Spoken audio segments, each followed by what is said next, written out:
मेरे पति राजेश बहुत सीधे थे, इसलिए कोई उनके मुंह पर कुछ बोल कर चला जाता तो उलट कर कभी जवाब नहीं देते थे और कुछ हो तो मुझे ही कहते थे। मेरे माँ बाप ने भी यही सिखाया था कि अपने से बड़ों का कभी अनादर मत करना। पर क्या हद से ज़्यादा जुल्म सहना गलत नहीं है? मेरे पति की तरह मेरे ससुर जी भी बहुत ज़्यादा सीधे थे। वो मुझे अपनी बेटी की तरह मान देते थे। पर मेरे देवर जी पढ़ाई के लिए बाहर रहते थे और पूरे घर को मुझे संभालना था। सब अच्छे होने के साथ सब बहुत मदद करने वाले भी थे। पर क्या ही फ़ायदा जब घर की मुखिया ही गलत हो। वैसे तो घर का मुखिया मेरे ससुर जी को होना चाहिए, पर यहाँ पर तो उल्टा ही था। पूरे घर की मुखिया मेरी सासू माँ बन बैठी थी। वजह उनका गुस्सा इतना ज़्यादा था कि उनके आगे घर का एक पत्ता तक नहीं हिलता। घर का सारा काम एक टाइम पर होता था। जरा सा भी 1 मिनट आगे पीछे हो तो पूरा घर सर पर उठा लेती थी। मैं सभी से बहुत खुश रहती थी, पर मेरी मम्मी जी और मेरी नंद जी ये दोनों मुझे बहुत परेशान करती थी। पापा जी कभी कभी कहते भी थे कि बहू को इतना परेशान नहीं करना चाहिए। तो मम्मी जी पापा जी को बोलती कि बहू है, बहू की तरह रखना चाहिए, आप ही सर पर चढ़ा लो। कल जब अपने इशारों पर हम सबको नचाएगी तब मेरे पास मत आना। इस पर ससुर चुप होकर चले जाते, क्योंकि सासू माँ को समझाना बेकार था। वो सिर्फ खुद की सुनती थी और किसी की नहीं। एक रात मैं अपने कमरे में सो रही थी और मेरे कमरे के ऊपर बने बरामदे से कुछ आवाज़ें आ रही थी। मुझे कुछ समझ नहीं आ रहा था, इसलिए मैं निकल कर देखने लगी। क्योंकि रात के 2 बज रहे थे, इसलिए मुझे डर लग रहा था। पर फिर भी मैं हिम्मत करके वहाँ पर गई और जैसे ही मैंने छत का दरवाज़ा खोला, कोई भागकर नीचे चला गया। मैं लाइट लेकर इधर उधर देखने लगी, पर कोई नहीं दिखा। सारी रात मुझे नींद नहीं आई, बस इसी सोच में कि छत पर कौन था।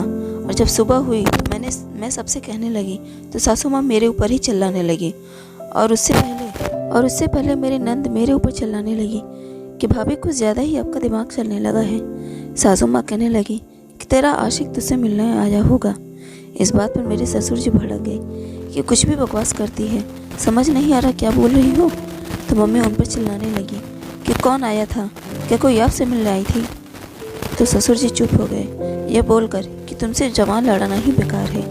अब आए दिन बरामदे से आवाज़ें आने लगी, पर मैं डर के मारे किसी से कुछ कहती ही नहीं थी, क्योंकि मम्मी जी उल्टा मेरे ऊपर ही चिल्लाने लगती और पूरे घर में सासू माँ आनंद जी का ही राज चलता था। एक दिन मेरे पति राजेश जी का छोटा सा बर्थडे पार्टी था। उस दिन सब बहुत थक गए थे। सब फटाफट खाकर पीकर सो गए। मैं घर का सारा काम समेट कर जाने लगी तो फिर मुझे ऐसा लगा कि जैसे घर के पीछे छत पर कोई आ रहा है, पर मैंने इग्नोर किया क्योंकि मैं बहुत थक गई थी और मैं सोना चाहती थी, इसलिए अपने रूम में चली गई। पर जब फिर कुछ समय बाद आवाज़ आने लगी तो मैं चुपके से गई और वहाँ देखकर मैं चौंक गई और मैं चिल्लाने लगी। मेरी आवाज़ सुनकर सभी लोग आ गए और उस लड़के को पकड़ लिए। वहाँ पर करीब 25-26 साल का एक लड़का था। सब के आते ही ननद जी चिल्लाने लगी कि देखो मम्मी, ये भाभी से ही मिलने आता है और भाभी हमेशा कहती हैं कि छत पर कोई और आता है। अब सासू माँ मुझे बोलने लगी कि बदचलन में है या ये सब भी करती हो और ऊपर से नाटक करती हो कि कोई आता है, जबकि ऐसा कुछ भी नहीं था। वह लड़का मुझसे मिलने नहीं बल्कि मेरी ननद से मिलने आया था। मैंने रिया को देखा था, लेकिन वह सारा इल्जाम मेरे पर लगा दी। इस बात पर मेरे ससुर जी भी डांटते हैं, पर मम्मी जी तो मम्मी जी थी, उनके आगे किसके चलते थे। उस समय मेरे पति घर पर नहीं, काम के सिलसिले में घर से बाहर गए थे। उस लड़की को 2-4 थप्पड़ मारकर पूछा भी गया, पर वो कुछ नहीं बोला और वहाँ से भाग गया। मम्मी जी मुझे ही बातें सुनाई जा रही थी। पापा जी को मम्मी की बातों का बहुत बुरा लगा, पर सासू माँ के आगे कोई कुछ नहीं बोल पा रहा था। अब आने वाले दिनों में वो लड़का तो फिर नहीं आया, लेकिन सासू माँ को एक और बहाना मिल गया मुझे ताने देने का, हर वक्त बातें सुनाने का।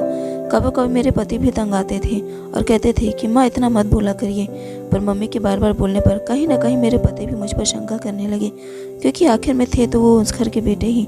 जब बात इज्जत और विश्वास की आती तो मेरे से ज़्यादा अपनी माँ पर विश्वास करते थे। होना भी चाहिए, पर पति होने के नाते उनका भी फर्ज बनता था कि वो मेरे पर ज़्यादा विश्वास करे, पर ऐसा नहीं होता था। मैं बहुत रोती थी। एक बार तो हद ही हो गई। घर में मेहमान आए थे, मैंने सबका अच्छे से स्वागत किया, खिलाया पिलाया और सब चले गए। उनके जाते ही सासू माँ फिर से शुरू हो गई और बदचलन कहकर मुझे हजारों बातें सुनाई कि दूसरों को देखकर कैसे उछलती है और घर में हमेशा कलह करी रहती है।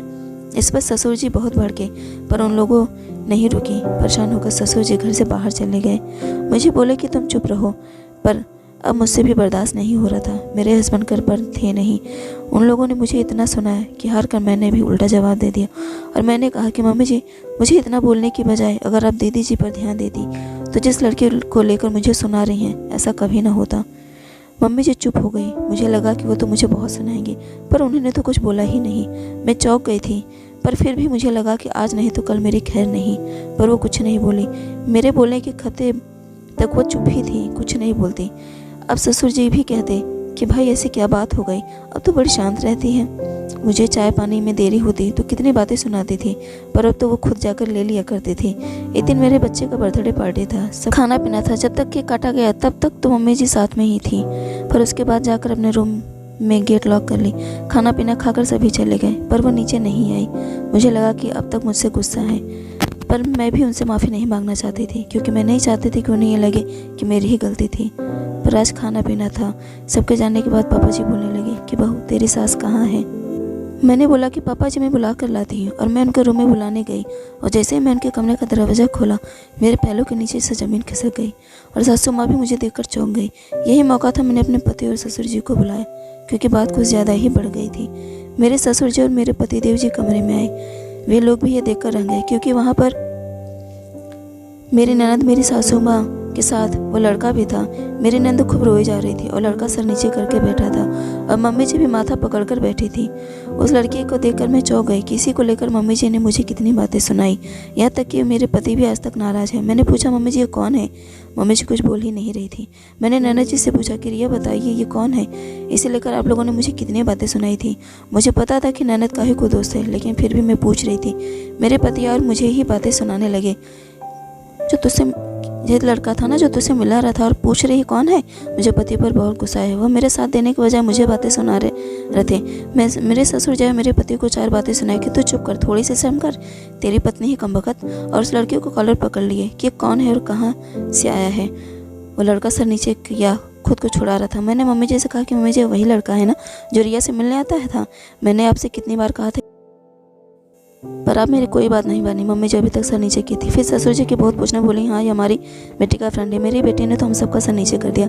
बात को समझ नहीं, तब ससुर जी गुस्सा होते पूछे कि क्या बोल रही है, बोलेगी कुछ। तब मम्मी जी बोली प्रिया प्रेग्नेंट है। यह सुनकर मेरे ससुर जी सर पकड़ कर बैठ गए। मेरे पति तो दीदी को थप्पड़ मारने पहुंच गया। मैंने उन्हें तुरंत रोक लिया। मुझे पता था कि उस समय मुझे कुछ भी बोलना नहीं चाहिए था, पर फिर भी मैंने बोला कि मम्मी जी मेरे ऊपर इल्ज़ाम लगाने के से अच्छा होता कि आप थोड़ा सा रिया पर ध्यान दी होती, तो आज इनका इतना मन न पड़ता और आज ये दिन ना देखना पड़ता। पापा जी लड़के को पीटने लगे। मैंने उसे छुड़ाया, बोला कि पीटने का समय नहीं है, कुछ अच्छा डिसीजन लीजिए। मम्मी जी कहने लगी कि बहू उस दिन जब तुमने मुझे 10 बातें सुनाई तब मुझे लगा कि सच में कुछ ऐसा है क्या। तुम्हारे जाने के बाद मैं इसे अपने कमरे में लेकर आई और अपनी कसम देते हुए पूछा और थप्पड़ मारा। तब ये बोले कि हाँ ये इसका फ्रेंड है, और कल मुझे पता चला कि ये 2 महीने की प्रेग्नेंट भी है, इसलिए इस लड़के को मिलने के लिए बुलाई हूँ। वो मुझे माफ़ कर दो। मुझे उस दिन एहसास हुआ था कि मैं तुम्हें बोलने के बजाय अगर इस पर ध्यान दी होती तो आज हमारे नाक न करते, इसलिए हमें कहीं का नहीं छोड़ो। बहू मुझे माफ़ कर दो। उस दिन तुमने मुझे मेरी आंखें खोल दी, पर बहुत देर हो चुकी है। अब मुझे समझ नहीं आ रहा था कि क्या करें। मैंने कहा पापा जी मम्मी जी आप लोग सोच समझ कर फैसला कीजिए, क्योंकि घर की इज्जत की बात है। जल्दबाजी में कुछ भी गलत फैसला मत लीजिएगा। हो सके तो लड़के के घर वालों से मिलकर शादी करवा दीजिए, इसके अलावा कोई भी चारा नहीं है। मेरी बातों से लगभग सभी सहमत हो गए, और फिर सभी लोगों ने लड़के के घर जाकर बात की और सब शादी के लिए राजी हो गए। फिर इन दोनों की बड़े ही सादे तरीके से शादी कर दी गई। पर शादी के बाद दीदी के घर वाले दीदी को बिल्कुल भी पसंद नहीं करते थे, उन्हें बहुत परेशान करते थे, बिल्कुल वैसे ही जैसे सासू माँ मुझे बोला करती थी। वह हमेशा ही ताने देती थी कि मेरे बेटे को फंसा ली बदचलन, न जाने कैसे कैसे लड़कों से मिली थी, पता नहीं किसका बच्चा है, और मेरे बेटे का नाम देख यहाँ पर आ गई। रिया बहुत रोती थी, पर किसी से कुछ कहती नहीं थी सिवाय मुझसे। मेरे भी हाथ में कुछ भी नहीं था। कुछ समझ नहीं आ रहा था कि मैं कैसे समझाऊं। मैंने रिया के हस्बैंड से बात की तो कहने लगी कि भाभी जी कुछ दिनों में सब ठीक हो जाएगा, अब चिंता न करिए, मैं रिया को लेकर यहाँ से चला जाता हूँ कहीं बाहर। ना रिया यहाँ रहेगी ना कोई झंझट होगा। पर यह कोई ऑप्शन नहीं था। घर परिवार का एक होना और वहाँ से रिस्पेक्ट मिलना बहुत ज़रूरी होता है। इसलिए मैंने अपने मम्मी पापा जी से बात की और सास ससुर को लेकर उनके घर पहुंची। उन लोगों को बहुत समझाया, पर उनके सास ससुर थे कि कुछ समझने को तैयार ही नहीं थे कि रिया के पेट में पलने वाला बच्चा उन्हीं के घर का अंश है। इसलिए हम लोगों ने मोहलत मांगी, और जब बच्चा हो गया तो उन्हीं की आंखों के सामने DNA टेस्ट कराया और रिपोर्ट उन्हीं के सामने आई। तब जाकर वो लोग माने कि हाँ यह उन्हीं के घर का वंश है। पर फिर भी रिया को एक्सेप्ट करने में उन लोगों ने बहुत टाइम लगा दिया। उनका बेटा 5 साल का हो गया, पर वे रिया को वो रिस्पेक्ट नहीं दे पा रहे थे जो कि बहू को देना चाहिए। रिया ने भी बहुत समझदारी से काम लिया। उनका बेटा बहुत ही प्यारा था, दिन भर घर में घूमता फिरता और तोतली भाषा में दादा दादी से बातें करता है। धीरे धीरे उसके दादा दादी उससे बहुत प्यार करने लगे और फिर रिया भी उन सब के आशाओं पर खरी उतरी और सभी का दिल जीत ली। अब वो अपने परिवार में खुश है। समय रहते चीज़ें संभल गई, वरना कभी कभी ऐसा होता है कि लड़का धोखा देकर भाग जाता है और लड़की के हाथ में कुछ भी नहीं बचता। हम कई बार अपने घर में ऐसी गलतियां कर बैठते हैं कि दूसरे पर उंगली उठाते हैं और घर पर क्या हो रहा है इस पर ध्यान ही नहीं देते, जिसकी वजह से आगे हमें बहुत परेशानी होती है। दोस्तों, दूसरों पर इल्ज़ाम लगाना बहुत आसान होता है, पर खुद के गिराबान में झांकना बहुत मुश्किल होता है, जो कि बहुत ज़्यादा ज़रूरी होता है। दोस्तों, ये थी मेरी कहानी। इस कहानी के बारे में आपका क्या कहना है प्लीज़ कमेंट करके ज़रूर बताइएगा, और हो सके तो वीडियो को शेयर भी करिएगा और वीडियो को लाइक और चैनल को सब्सक्राइब भी कर लीजिएगा। मैं फिर मिलती हूँ अपनी अगली कहानी में। यह कहानी सुनने के लिए आप सबका दिल से बहुत बहुत धन्यवाद।